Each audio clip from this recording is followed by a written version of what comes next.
Hello, ladies and gentlemen, and welcome to episode number 59 of A Yank on the Footy. I'm Craig Wessels from Sandusky, Ohio, and I'm glad that you're listening.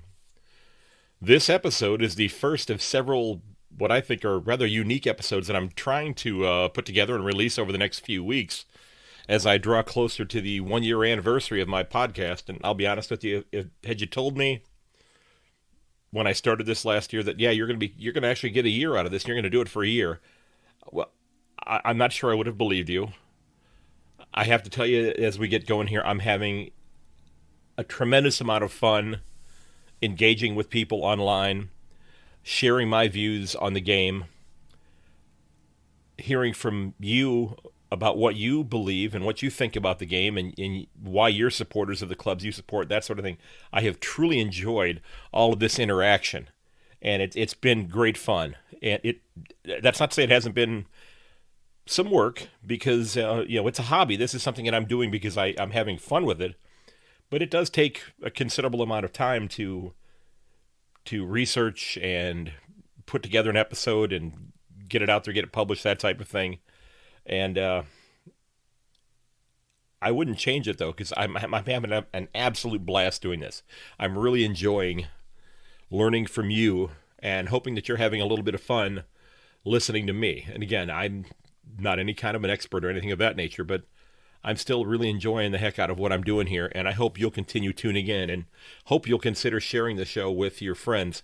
Now, as I said, this episode is the first of several that I'm doing that are different from what I've done before. I've done a lot of one-on-one interviews, but this time I'm doing more one-on-one interviews, but I'm doing them in multiple increments, and it's been interesting. The last few days, I've decided what I wanted to do is I wanted to try to get the reaction of team supporters, club supporters.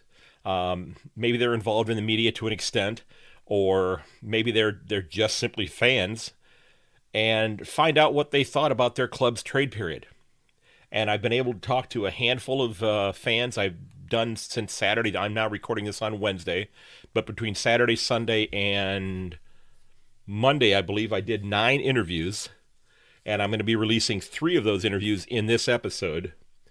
And these 3 had to go together because these young men work together on a podcast of their own, which I'll talk about here in just a moment. But as I was saying, my goal with this was to find out what supporters thought about their club's trade period and where they think they're going to go in the draft and that sort of thing. And just a little bit of an outlook of what they thought 2021 is going to look like. And yeah, it's early. It's only November. But it's great to do some discussion and some hypothesizing about what could possibly happen. So like I said, I've done 9 of these interviews so far. I'm hoping to do a whole bunch more. It's been interesting because I've done some of these interviews where I'm 16 hours behind Melbourne time. So when I'm scheduling these interviews, it's happening at some rather unique opportunities. I had an interview that finished up on Sunday night, Monday morning at 12:15, and I was in my classroom that next morning at 6 o'clock. And then I had an interview that following morning at 5:30 in the morning. Enjoyed the heck out of it. Absolutely had fun with it. So glad that I did it. But it's been a bit of a challenge working around everybody's schedule and just the simple fact that we're on other sides of the planet. That has to be accounted for as I'm trying to do this. And I can't thank the people who have been coming on here nearly enough for how accommodating they have been in terms of coming on and sharing their views. So I wanted to go ahead and drop these first 3 interviews today with this. And these 3 are with the 3 hosts of the Where Do We Begin podcast, which you can find on Spotify. You can find it on Apple Podcasts. I've got the link for both of those in the show notes. And I talked with Harper, Lachie, and Jackson, the 3 hosts, to get their views on the Bombers, Cats, and Magpies. And I think you'll like the banter. We had a lot of fun. These guys are significantly younger than I am. I don't even know if you combine their ages. It'd be pretty close. Combined, they might be my age. But we're going to hear from the Bomber supporter, Harper Pestinja. We're going to hear from Magpie supporter Jackson Georgie, and from Cat supporter Lachie Gibbs, who I talked to yesterday. and they were kind enough to invite me a few weeks ago onto their grand final preview episode, and I kind of felt like maybe I had arrived, and it was interesting because I was on this podcast with two nationally known footy reporters, people who know this game, who study this game, who write about this game for a living. So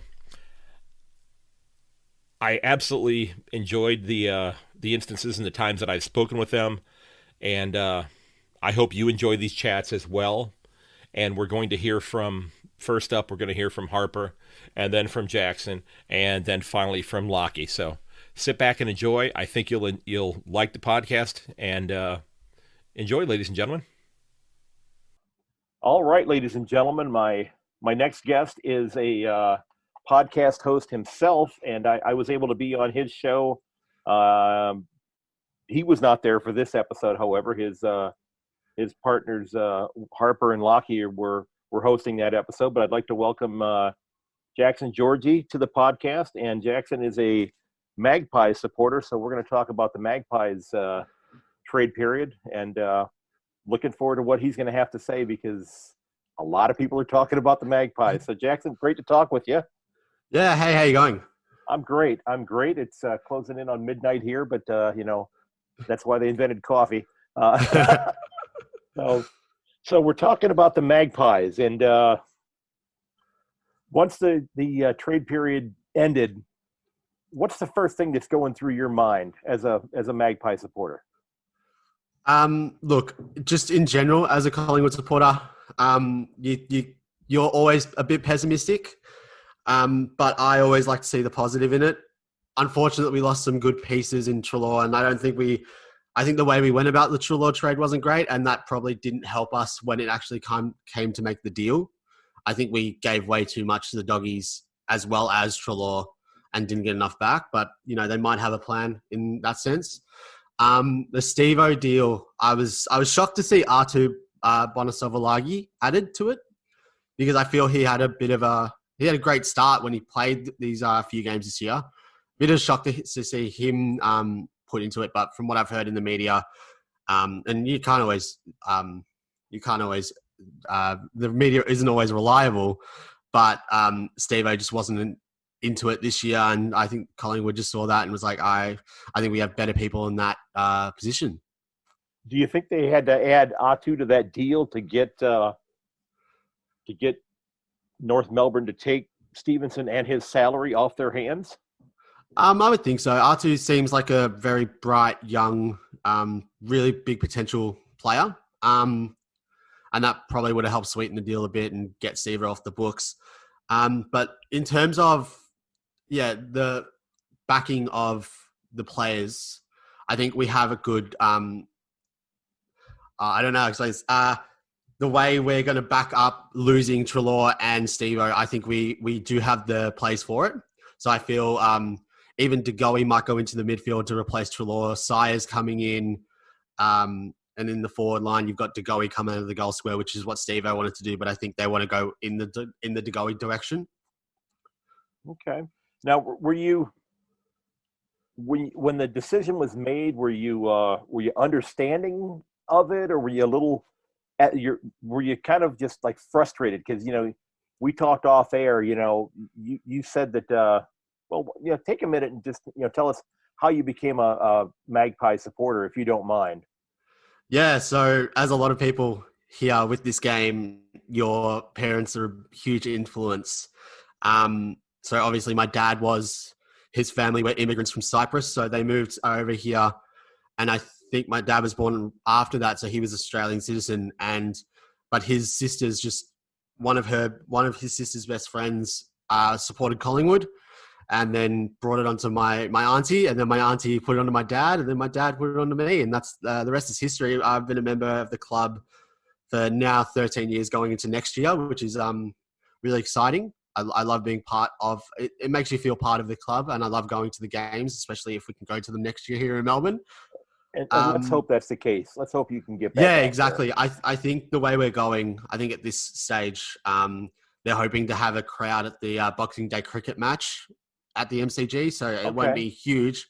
it'll be 25,000, which in that stadium is a quarter full. But hopefully by March we'll have a bigger crowd, and hopefully I'll be able to go to a few Collingwood games. Well, let me ask you this question, because maybe you know the answer to this, because I haven't seen it. Are they going to return the grass from the GABA back to the MCG? Well, I don't know. They hardly even used it. It was on the sideline. It wasn't even on the actual ground. So okay. Yeah, I don't remember them pointing out exactly where it was. Yeah, so it was. I remember seeing a photo of it. It was right next to the interchange bench, on the outside of the court of the ground. So obviously they didn't use it. I don't think they'll be traveling it back. I think the MCG will just get a new patch, new piece of sod. Yeah, we can just have a bit of the MCG always at the GABA.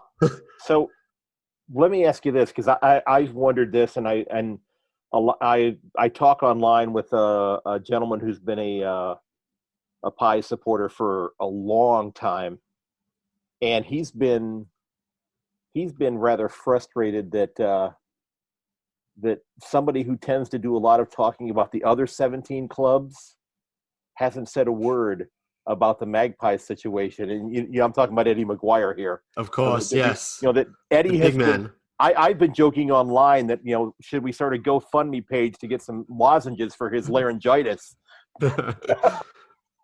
Yeah, Eddie is a character, more than definitely. I think in terms of just the way it was out in the media, I don't think Collingwood went great in terms of saying anything, but in a sense of with the media, it was out there and all the clubs were on the upper hand and they already knew we were wanting to get rid of the players. So I don't think there could have been much said, I feel, with it. So the Treloar deal came out straight after the grand final. So we were always going to lose Treloar and everyone was like, okay, cool. We could play Collingwood for this. So I don't think we could have said anything that will give us the upper hand. So I just don't think they said anything in general. Okay. Yeah, I don't know if we will hear from him at all though, but because it's unless he says something on Footy Confidential or Footy Classified, sorry. Right. But I hardly think we'll be getting any goss out of Eddie. So, looking at at the other clubs in the league, what deal surprised you the most? Besides maybe it was one of the Collingwood deals, but besides the Pies deals, which one surprised you the most?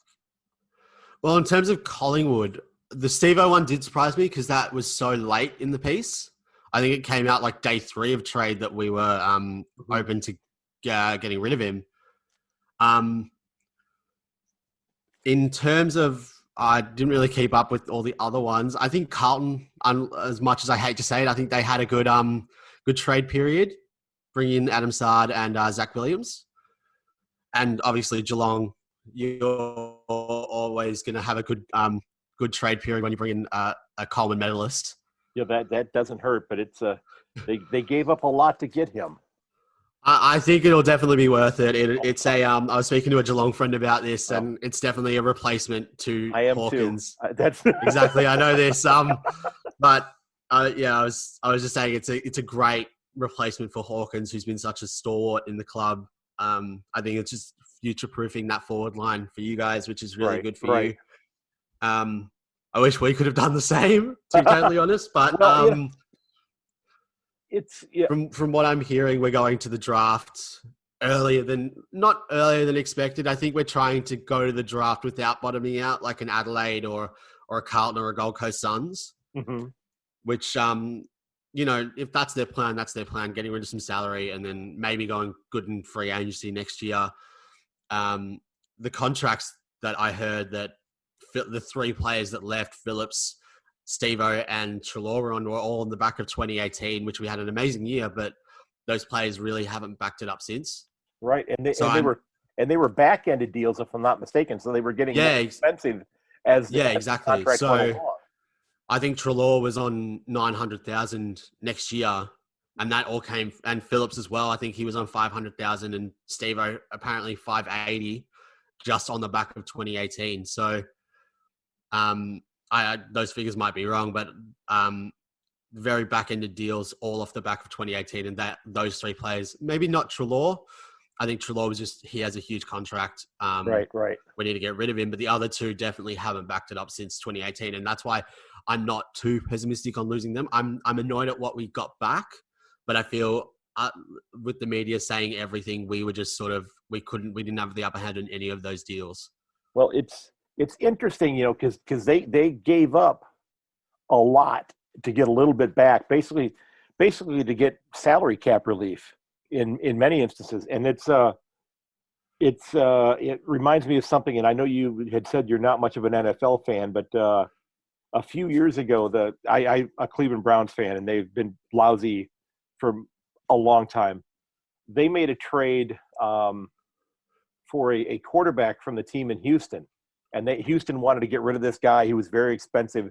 So Houston sent the player and a second-round draft pick to Cleveland, and Cleveland gave them a fourth-round draft pick. So basically they said, here, take this higher pick to take on this guy's contract. So it's in a way, it reminded me of what Collingwood did this past week with the that's with these the Treloar deal right there. Yeah, exactly. Yeah, I'm not particularly happy with what we gave up to get rid of Treloar. But in saying that, like I said before, I think we do have the pieces in the club to replace them. I think we've got Dacos coming on the wing to replace Phillips, who hasn't been particularly good since about halfway through 2019. As much as I love Flip from that 2018 season where he was amazing, that's where he earned that contract. I think Dacos has got that wing under wraps next year. I think we're putting a lot of hope into Sire Wills if he gets another contract, if he's not delisted because he's out of contract this year. And just all the young guys, maybe even putting DeGoey in the middle a bit more, like he wants to. He wants to be the next Dusty, so he wants to go into the midfield. And then, DeGoey playing out of the goal square as well. And that's where Steve-O wanted to play. But if you got a player like DeGoey, you sort of want to favour him. And especially if you're going to put so much money into him. Okay. Well, I'll tell you what, we kind of covered everything there. I'm thrilled to, get your input on this. And like I said, I'm going to be talking to hopefully lots of folks. I've got, I have a Swans supporter from Tasmania who's been sending me messages this evening that wants to come on as well, but he wasn't sure about the technology aspect of it. I said, well, I'm an old person too. And he said, well, I'm older than you are. So we'll see if we can nurse him through this. And because I'd love to hear his insight, because he said he's the longest continuous Swan supporter in Tasmania from back when they were still in South Melbourne. Yeah. So, but Jackson, I appreciate you coming on. This was fun. I'm definitely gonna be keeping in touch with the three of you guys, because you guys put out a quality podcast. It's you have fun with it. You do a great job, and it's one, if you're not listening to it, you definitely should be listening to Where Do We Begin. Check that out. Yep. You can find it on Spotify. I don't think Spotify, Apple Podcasts. I'm not sure about the other ones. Yeah, you're not on Stitcher, which is the one. Stitcher's the one that I use for all the true crime podcasts that I listen to. But I've got you bookmarked on my Spotify account, so I can check it out there. But hey, thanks a bunch, and tell Lachie and Harper that I said hello. Okay. Thank you for having me. You bet. My next guest is the second of the three hosts of the Where Do We Begin podcast, which you can find on Spotify. This is Harper Passenger, and I was able to meet with these guys back before the grand final and had a great talk with them. These are your three young men who are college age, high school age, that are doing their podcast, and they've done a fantastic job with it. And if you're a Footy fan, you owe it to yourself to check out what they're doing. He's a huge Bombers supporter. And Harper, I appreciate you taking time out of your afternoon to come on and talk with me. I'm flattered by that intro, Craig. Great to be on. I've been waiting to come on for probably a few months now, so it's great to be with you. It's great that we could work it out. This has been kind of a whirlwind of a weekend for me, getting schedules done, and I've been scratching them down on paper and realizing I have a calendar book in my briefcase that I could just as easily write things down in, but I haven't done it yet. So we're here to talk about the trade deals and such, and the trade period that went on for the Bombers. And Before we get into that, just real quickly, I wanted to, just take a second and tell people about your podcast that you guys have and how it began and that sort of thing. Tell us, where do you begin?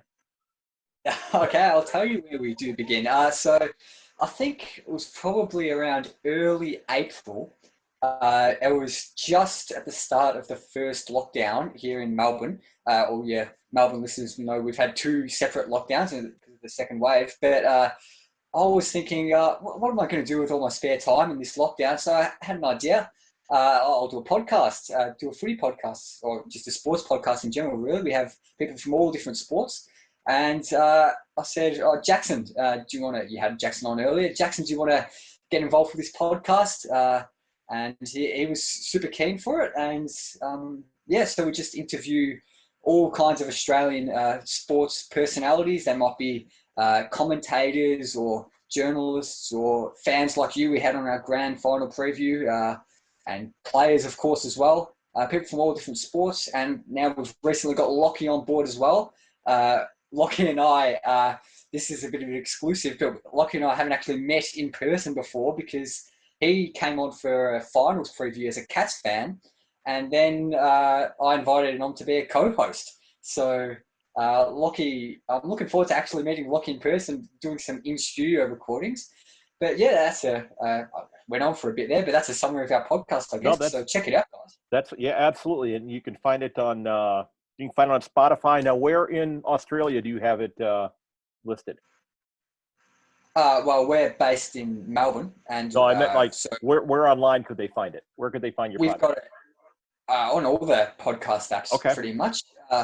If there's one that we're not on, give us shoot us a message on the social medias, and we'll try to get it on that app. But we've got it on the major podcast apps. Yeah. Well, I'll tell you right now, it's not on Stitcher.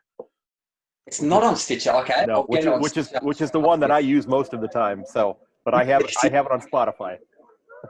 Okay, yeah, that's good. Okay, I'll get it on Stitcher there. So I'll write that down. Now, I've kind of been asking some similar questions to people about their club and the trade period and such. But what are the first words that come to mind to you after now that the trade period is gone and the moves have been made? What's kind of your gut reaction? What are you thinking?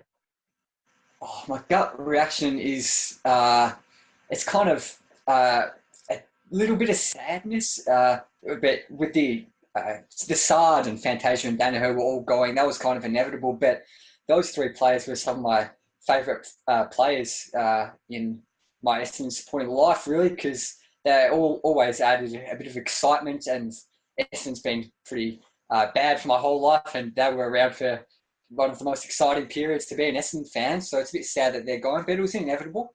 And expected but sad. That would be my gut reaction, really.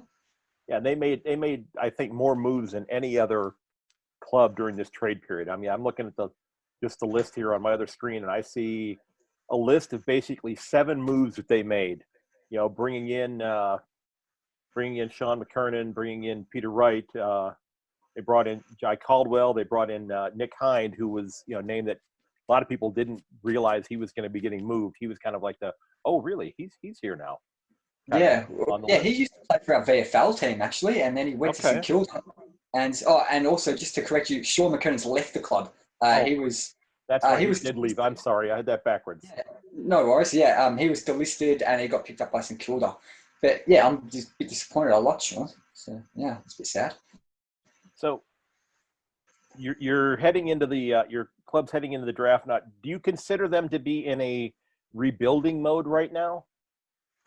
Well, I wouldn't say it's a complete rebuild because we could surprise everyone and make finals this year, and I wouldn't be super surprised if we finished maybe top 6th or something, because just some unexpected thing.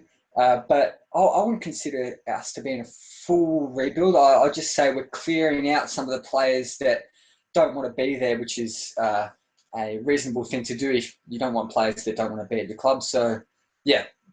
Okay. Because, Danaher had been injured for the better part of the last couple of seasons, and he came back and played a few games at the end which I think that really helped Essendon because I think didn't they secure the number 6 pick for him? I It was think one of those top 3 picks. Yeah. We have 6, 7, and 8. I think we got 7 compensation. Yeah. Yeah. So I mean that by getting him out there for those few games, I think that helped to solidify them getting that high pick back for him when he headed up to the Lions. And if I'm not mistaken, Fantasia did not play much this year either. Oh yeah, I don't know how many games Fantasia played, but it would have been, I'd say probably 5 or 6, maybe even less. Yeah. But yeah, so you really lost. Your big loss was Saad who left. That was a great defender. So that's definitely a hole that you have to fill there. So when you're saying that you might surprise people, you may very well do that because you've got 3 of the top 8 picks in the draft coming up here. Yeah. And do you guys have any like father-son players who are coming in this year that they're going to have to like go up and bid to get them? Which I still have to figure out how all of that works. Yeah, it is a complex system. I don't think we've got. I might be wrong here. I'm not an expert on the draft, but I don't think we've got any father-son picks that we can bid on. But just on side quickly, I'm very sad about him going because he was consistently one of our best players week in, week out, and he was a very fun, electric player to watch when he was running off halfback. And he's actually from around the same area of Melbourne as me, so hits a bit close to home. That one, it's a bit sad to think about, but yeah. And and when he's headed out, it's interesting. With so many clubs that are actually in Melbourne, he's moved to another club, but he hasn't left town. I mean that's just a quick sidebar. That's going to be awkward when Adam Treloar runs into his old mates from Collingwood out at dinner sometime. Yeah. And no, he's not just moving to any club. He's moving to one of our biggest rivals as well. And right. He will be viciously booed when Essendon play Carlton if fans are back in the stadium because Essendon and Carlton hate each other. And if you move from Essendon to Carlton, Essendon to Collingwood, Essendon to Richmond, you'll get you'll cop it, to put it simply. And it's then he'll have earned that then in that case. So risky move to make if he wants to kind of stay away from any big amounts of abuse. But fair enough if you want to go to a club like Carlton. So you may not know the players because you're not, as you said, you're not an expert on the draft. I'm certainly not an expert on the draft. But what positions do you think the club needs to be targeting or looking at in the draft coming up next month? Well, I think we'll probably need a kind of. I'm not sure if there are any of these good players available in the draft, but I'd like all Essendon fans say this: a big-bodied midfielder, like maybe a 190 centimeter. What's that? Like 6'4", something like that. 6'4" midfielder, a real bull who can kind of burst out of packs and has got real strength in the midfield because. Lots of our midfielders at the moment are really small guys, quick, skillful, but haven't got too much physical strength about them. So that is top of my wish list, I'd say. Okay. And I'm looking at the list right now here that they have, and you're right. You've got they've got two players, Cutler and Hibbard, who are over 190 centimeters. So you're right. There's only 2 that are of that size. And they're not even like fully embedded into the best 22 yet. They're definitely not core players. And Cutler usually plays on the wing as well. He doesn't even play inside mid, and Hibbard probably played like 3 games. So. Yeah, they've got him not having played very many in his career. Yep. So, is there anybody that was delisted by another club who you think could come in and help the Bombers? Is there anybody who is out there you're going, I hope we pick him up? To be honest, I'm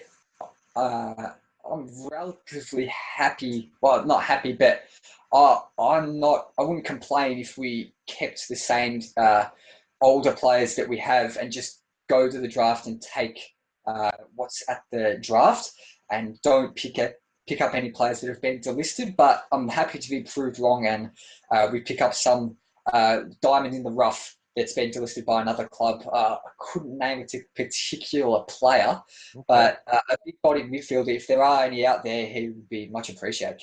That would be fantastic. Yeah, that would be wonderful if that was to happen. And again, you guys have 6, 7, and 8, and then not until pick 44, which I believe is in the third round, if I'm not mistaken, towards the end of the third round.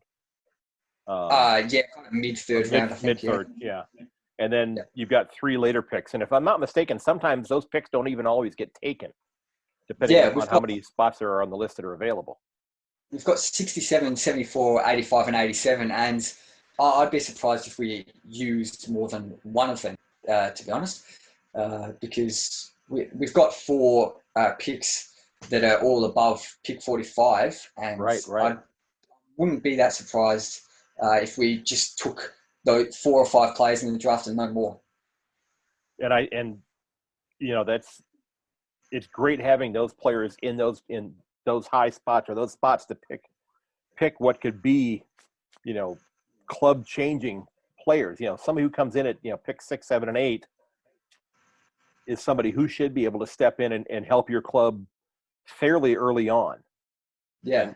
And hopefully everything will be back to allow the VFL to be played next year, and allow the lower comps to allow these players to develop. Because last year, you have to applaud the league for getting the season in, but there were a lot of things that left some of the players that are lower on the list struggling to find a spot for this year. 100%, and I hope that pick 6, 7, and 8. I hope that they will probably play about 45 games between them next season. Maybe a couple of them play 20 each, and then maybe another one plays 5 or something if he's not fully right to go at the start of the season. But those are my hopes for those picks next year. Okay.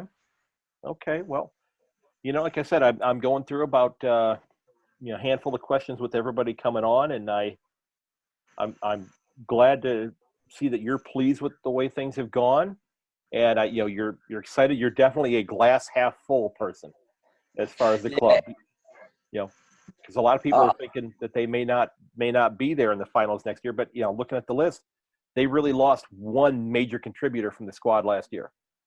Yeah, I'm not saying we're definitely going to make finals. Like, if any of your listeners are saying, "Oh, this guy's delusional," he thinks Essendon's going to win the premiership or anything, I'm not saying that, guys. I honestly think we'll probably finish around 10th, but I wouldn't be surprised if we finish in the lower half of the top 8, because, we could just surprise people, because I think we do have a squad, a team with good potential. Okay. Well, Harper, man, I appreciate you coming on.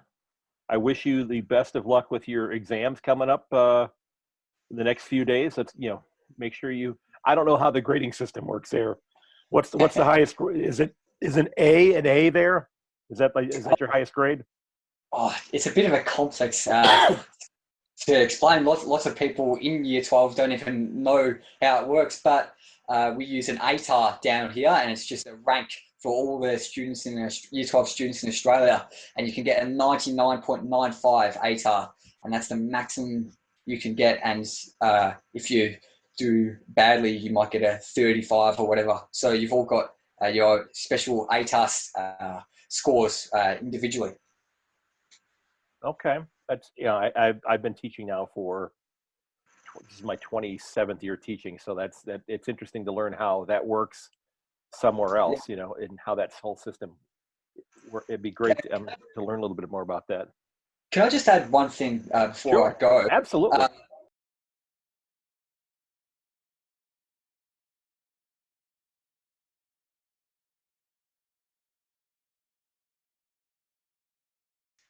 I'd just like to add, lots of people are a bit disappointed we didn't get Josh Dunkley, but I definitely would have preferred not spending 2 top 10 picks on Josh Dunkley, because I just don't think he is a player that's worth that much, to be honest. And I think we could, if our Ben Rutten is good enough at coaching, I think he could get decent performances out of the team this season with what we've got. Now, that wasn't a shot at me because I'm a Cats fan, and we just spent 3 first-rounders on bringing in Jeremy Cameron, was it? Well, Jeremy Cameron, I think he will do very well for the Cats, actually. He's well suited to that team. I think I'm not an expert, but I reckon he could kick 60 plus next season for the Cats. Oh, that would be wonderful. That would be absolutely wonderful. Well, hey, Harper, I appreciate you coming on, man. I hope your hay fever gets better. You know, that is a sign of the weather getting warmer. Okay, it was a pleasure coming on, mate. Yeah, lovely to talk about the Bombers and lovely to talk to you about footy in general. Yeah, you go ahead and enjoy that warm weather. We're at about 2 degrees Celsius with about 50-mile-an-hour winds all day today. Wow! So the wind has been howling here today. So I would take the hay fever over the howling winds. So again, ladies and gents, that was Harper Pessinger from the Where Do We Begin podcast, and he's a huge Bombers fan. Again, tune into their podcast, guys. I think you'll really enjoy it. They've got a ton of energy. They love what they're doing, and they do a pretty darn good job at it. So I strongly encourage you checking it out. Okay. So Harper, thanks a bunch. I appreciate it. Pleasure talking to you, Craig. All right, ladies and gentlemen, my next guest is somebody that I've had a chance to talk with before on his podcast, and I'm glad to be welcoming him here. He is the third member of the soon-to-be very famous Where Do We Begin podcast. He is Lachie Gibbs, and Lachie is a Cat supporter, if I'm not mistaken. Yeah, you are a Cat supporter, right? I thought so. That's why you're here. So we're here to talk about the Cats trade period and see what Lachie thinks about that. Thanks for coming on, Lachie. Oh, mate, it's an absolute pleasure. That was an awesome intro for me. I really appreciate it. And, I'm feeling really good. I feel a little bit like it's a home game at GMHBA at the moment, being on with a fellow Catsman and yourself, Craig. So I'm super pumped to talk about our mighty Catters and hopefully discussing how we'll go one better in 2021. Oh, let's hope so. Yeah, I spoke to somebody from Port Adelaide recently as well, and they're hoping the same thing. They're hoping to get past Richmond as well. So when the trade period ended, what was going through your mind? What was your initial reaction? What did you think after everything had wrapped up and you saw who the Cats had added and what they gave up to get what they got? Yeah, it was a pretty frantic that last afternoon with the Jeremy Cameron deal. Being one of the final ones done just before 7:30, I think. And I was actually at cricket training at the time. So, I was sort of like making excuses to go to my cricket bag to get my phone out and look at a few updates of the trades I've gone through. And I think overall, I actually think it was a good deal. I feel a lot of people are just looking at the fact that we obviously gave up 3 first-round draft picks for Jeremy Cameron, but we also got 2 future picks back with the Essendon second-round pick and the GWS second-round pick. So that gives us potentially next year 3 top 30 picks along with our own first round pick in a very strong 2021 draft. And the fact that we got Jeremy Cameron, the 2019 Coleman medalist, I think it's a pretty phenomenal trade period. And I think an awesome part of that is that we didn't actually give up too many players. Yes, our first pick is only pick 51 in the upcoming draft, but then we didn't give up at the Jordan Clarks of the world as an example, the Brandon Parfitts, the Sam Simpsons, the Saba Radagaliers. So I feel like that's a really positive. However, we did lose a few fringe players along the way, and I want to ask you about this, man. Nakai Cockatoo, what are your thoughts on that, Craig? I'm a massive Nakai man myself. I'm a little I'm sad about it, but I'm happy for him. Because if he's healthy, this is going to be an opportunity for him to shine. And in Brisbane, I didn't realize he was on Instagram, and then somebody here in the States sent me a link to his goodbye note on Instagram, and I put a response on there, basically saying that he's the reason I became a Cat supporter. He's the one that kind of pushed me over to become a Cat supporter, and I wished him luck, and he actually gave it a thumbs up or whatever you do on Instagram, gave it a like or whatever. So that was kind of nice. But yeah. I wish him the best going forward. I wish it would have been great had it been able to figure out how to keep him here, because I think if he's healthy, having him and Charlie Cameron running down the grounds next to one another is going to be terrifying for defenses. Yeah, and like Brisbane's medical staff have just been phenomenal. Like you have like Lincoln McCarthy, Grant Birchall, Luke Hodge, who up there have had no injury issues. So I'm very much like you. I love Nakai, and I'm wishing him all the best up there. And he also just seems like a great guy. So I just hope he does well. I do too. I told him, I said, I'm still a Cat supporter, but I'm not going to stop being a Cockatoo fan. So I'd love to bring him on for a chat sometime. But so you don't think that the Cats gave up too much here? You think that this deal actually worked out pretty well for them because they got those second round picks back? The Jeremy Cameron deal? Yes, the Cameron deal. I'm sorry. Yeah. Yeah. Obviously, ideally, it would have been awesome if Giants didn't match.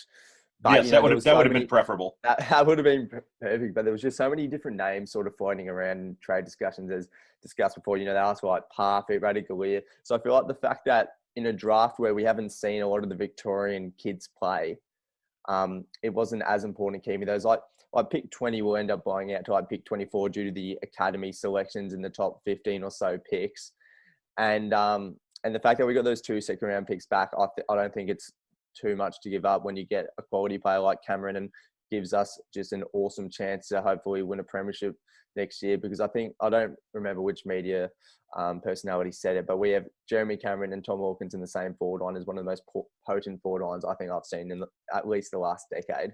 Yeah, and I talked with another Cat supporter, and I had to qualify it and say that I'm not equating this person with the person I'm going to say he could become a smaller version of this or a minor version of this. But think about what Richmond has done with Tom Lynch and with Jack Riewoldt.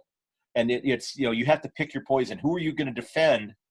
And while that's going on, who's sweeping through and picking up the mongrel ball on the ground and kicking the ball at all angles to score? Here comes Dusty, kicking 4 goals against us in the grand final. I think that on a smaller scale, I think that could be Brian Myers going forward in the next few years. Right. Well, what will the defenses do when Danger goes forward and you've got Cameron, Hawkins, and Danger? Danger could potentially get the 3rd defender. That's true. It's this leads to the question, is this the most excited that you've been as a Cat supporter since they last won the premiership? No, to be honest, the most excited I think I've been as a Cats supporter was probably round 1, 2019, when we had those 4 debutants, Tom Atkins, Charlie Constable, Graham Myers, Jordan Clark. That just felt like, and also had Luke Dalhouse and Gary Rowan playing their first games for the club. To me, that just felt like such a refresh for the club, and just bringing in 6 new names into our round 1 side. But then this would have to be a close second, though. I guess getting in so many talented players in Cameron, and then also Smith and Higgins, who I'm not completely sold on. I'd love your thoughts on getting Sean Higgins in, Craig. A lot. I don't know a whole heck of a lot about him. He's somebody that's got a ton of experience.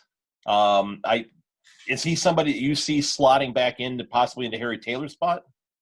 Sean Higgins? Yeah. Or is he playing up forward? No. He's he would play more of a half forward. Okay. Mid role, maybe play a little bit inside, or he's a very skillful player. I think in Harry Taylor's position, you'll likely see Mark Blitzarves go into defence, or if we're playing against a smaller forward line, the small chances that Jake Collier-Jasny, because he's about 193 centimetres, he could potentially play on a smaller second tall.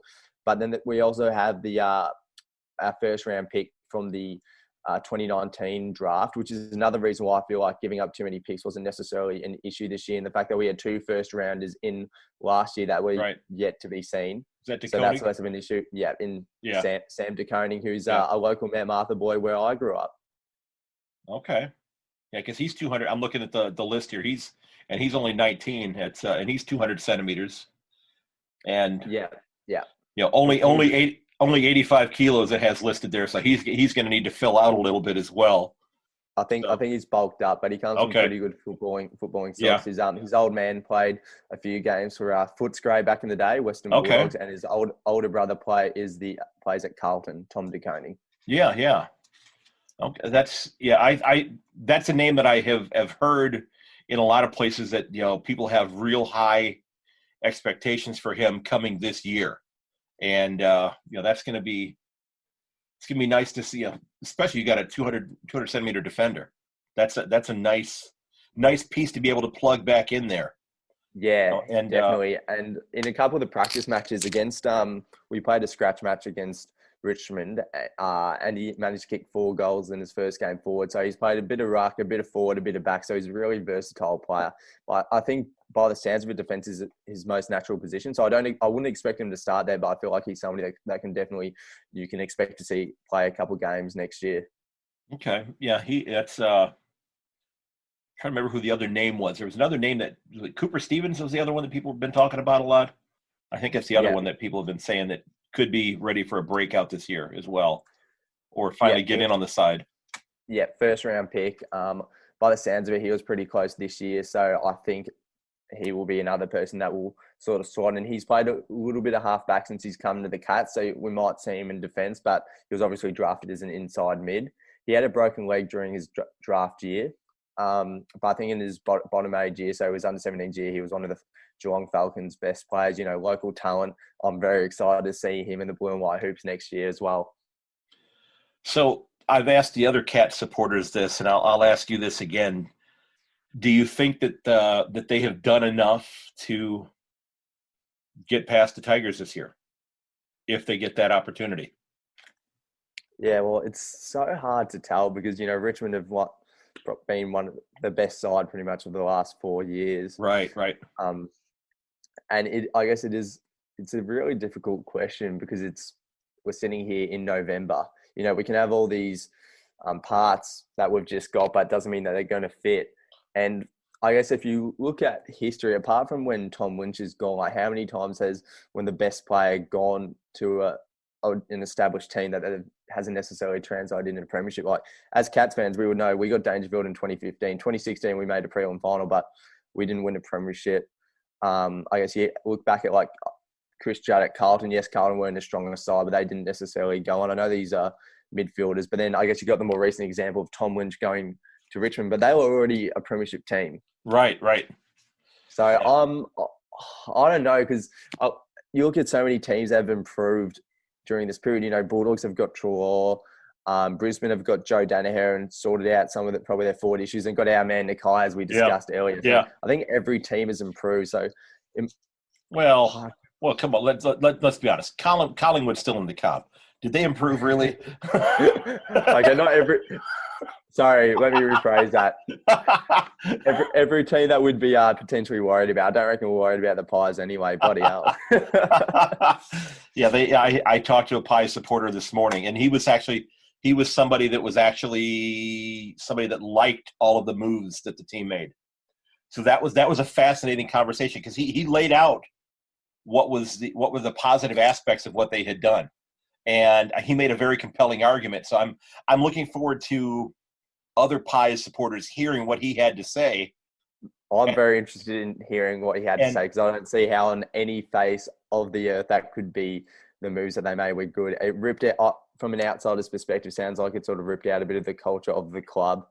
So that's true. Yeah, that was part of the stuff that I was asking him about as well. Is this something that's going to turn off prospective free agents? Because if you make a conscious decision to go there, and they turn around, a year later and say, we're going to send you somewhere else because we're in kind of a money crunch. But again, you can't really blame them because nobody could have anticipated COVID having the impact that it did on teams and their revenues and the money that they happen to have on hand. It wasn't an issue of revenue. It was an issue of fitting all the players within the salary cap, and the salary cap hasn't actually changed. So COVID didn't have an impact on that. Okay, well then they screwed up royally then. Yeah, so I guess it's different to it's sort of similar in American sports because I know in basketball you have some of the you have shared revenue, so which helps prop up some of the bottom teams. You have that in the AFL with Collingwood because they have so many members and such a rich club, so some of their money will go to the lower clubs like Bulldogs or North that aren't earning as much. But no, so the issue there they had was they couldn't fit all the players within the salary cap. Okay. So it was total mismanagement. And I think it wouldn't just affect free agents, it affects current players there. So just say they have this salary crunch next year. And what they've been doing is they've been back-ending deals. So like Trelaw would have been on 700,000 or 800,000. Then they've asked him, could we back-end it? So you're on 900 for the last 5 years of your career. And he's done the right thing by the club. Then they've turned around and said, we're paying you too much. So then, if they do that to another player, while the other player like do that when they're taking them longer for them to get their money, That's then a there's great point. The club will just turn around and just say, look, we're paying you too much when it was their fault and their mismanagement. But I think we're getting a bit sidetracked here. Let's get back to the Cats. We are there, yes. So, one of the other questions I've been asking people is, was there somebody that I've been talking all day at school today. I've got a bit of a sore throat here. Was there somebody that you were hoping the Cats would have thought about bringing in?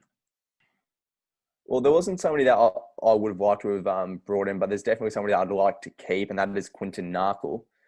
He still hasn't been offered a contract from the Cats, and he's somebody that I rate very, very highly. I think he's a great player. I was surprised that he didn't get a run in our team in finals. I was a bit like, if you go back and anybody that has a spare 10 minutes, go back and look at the scratch match highlights. Like he was a class above everybody else at that level, and I just can't believe, I guess, due to list sizes, he hasn't been offered a contract yet.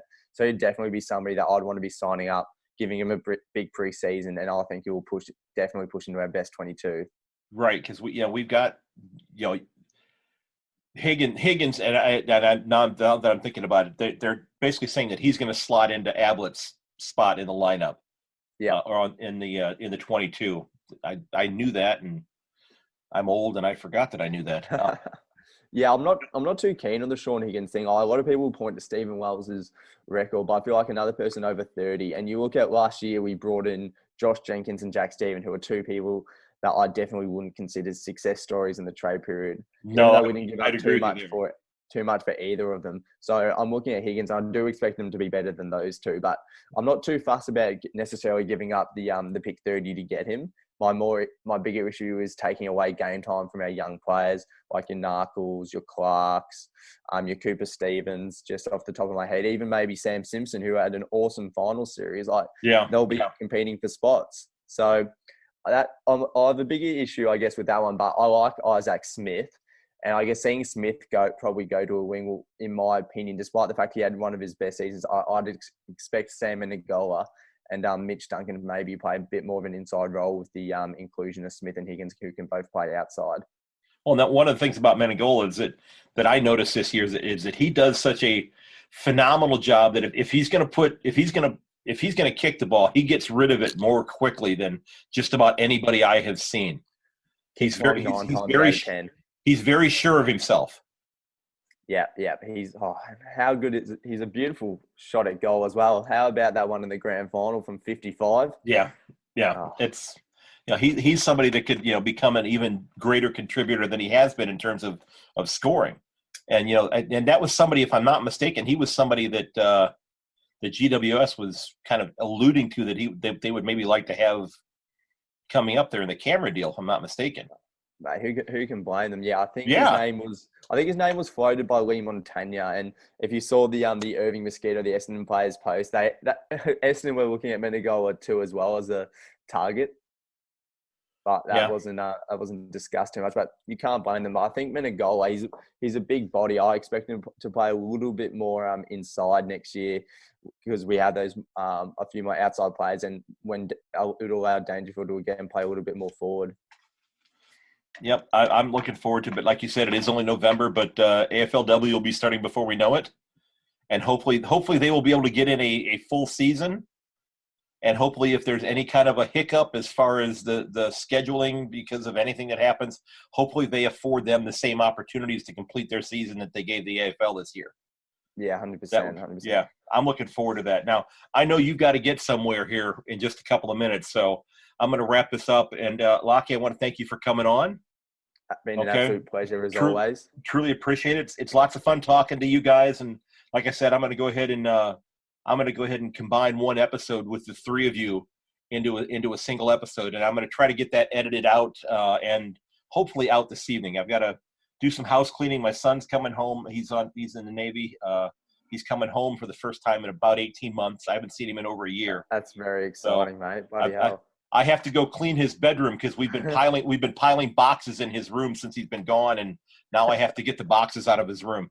So, hey, have a great day at work. Okay. Thanks so much, mate. I appreciate you coming on. I'll send you a link to this when it's all done, and I will send you a link to Mr. Smith Goes to Washington as well. I can't wait to watch it. Okay. All right, thanks so much for having me, mate. Do you want me to send the assignment that I have my kids do for the film? I've just finished uni for the year, mate. So Okay. I'll be all right. Thanks. Have a great Wednesday. Appreciate it. Thanks, mate.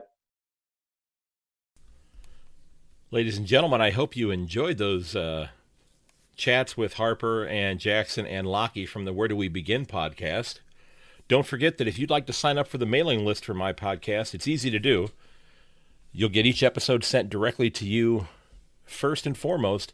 There's a link in the show notes, a little short 4-question Google form for your email and who you support, that type of thing. And if you got a question you wanted to ask me or something you think I should look at in an episode, I'll get you on that list, lickety-split, and get you going there, okay?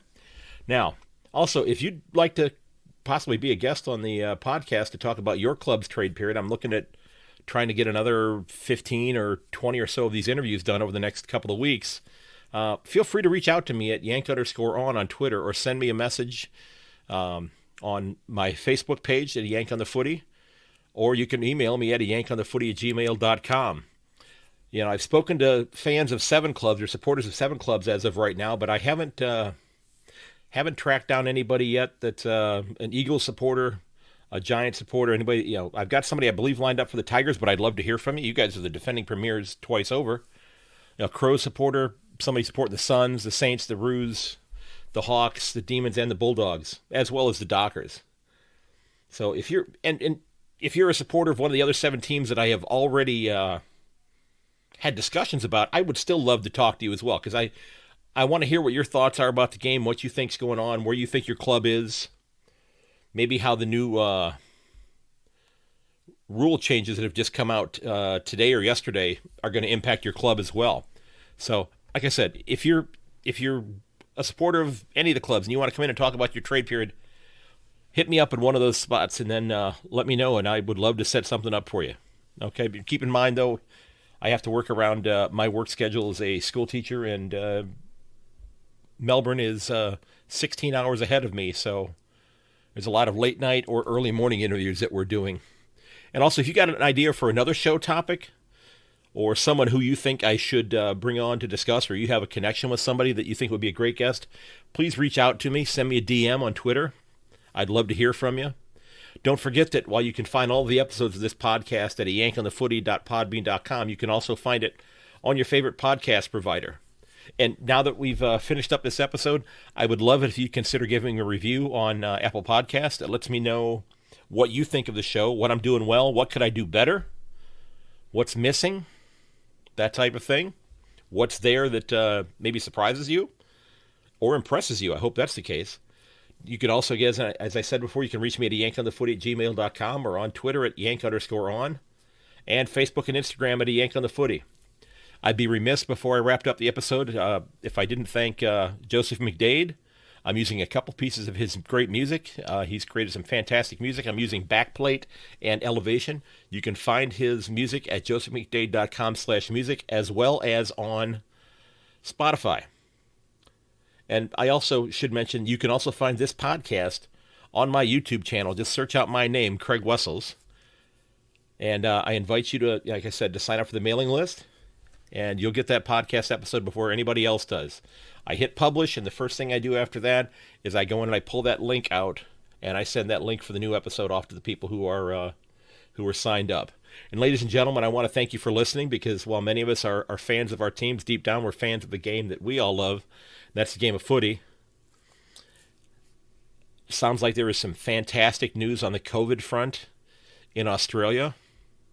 Things are looking up. Things are looking very positive in Victoria. South Australia, I know there's been a little bit of a bump there, a little bit of a hiccup. I hope everything works out. I hope you get everything under control. We're still figuring things out here in the United States. The vaccine sounds like it's on the way, and we'll see how that goes. Here in the state of Ohio, our governor just issued a curfew. Now, this is interesting, and I'm not sure what I think about this curfew, although I think it was kind of I know what I think. It was kind of dumb. He's decided that retail establishments, so bars, restaurants, stores, things of that nature, will have to be closed between the hours of 10 p.m. and 5 a.m. That's going to solve the COVID crisis here in the state of Ohio. No, it's not. Because what it's going to do is it's going to have the unintended consequence of sending those people who would normally be going to a grocery store to do their shopping at 11 o'clock at night, or getting up early to go to a gym, or whatever the case may be. They might work a shift that would require them going to a store when it's not very crowded and there's a lower risk of being around somebody with COVID. And now they're going to be compelled to go to that retail establishment when there's a larger number of people there. I think the foresight put forth by the governor of my state right now was not real good. Not terribly impressed with this decision that he made. Now, ladies and gentlemen, that's enough politics. This is not a political podcast. That's not what I'm trying to do here at all. Thank you so very much for listening. I ask that you consider sharing the podcast with your friends and family. Keep on the lookout for subsequent episodes in this series. I have, like I said, 6 more interviews done right now that I'm going to be working at plugging in, and I'm going to probably drop those here in fairly rapid succession. So you'll probably see another one in a couple of days and another one in a couple of days after that. So again, thank you so very much. And ladies and gentlemen, may your dribble kick never hit the post. I'll catch you later.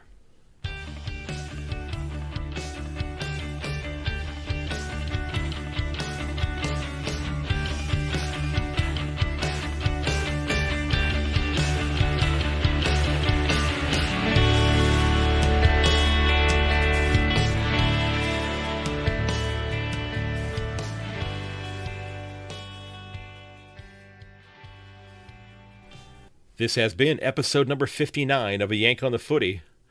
My discussion with Harper, Lachie, and Jackson of the Where Do We Begin podcast.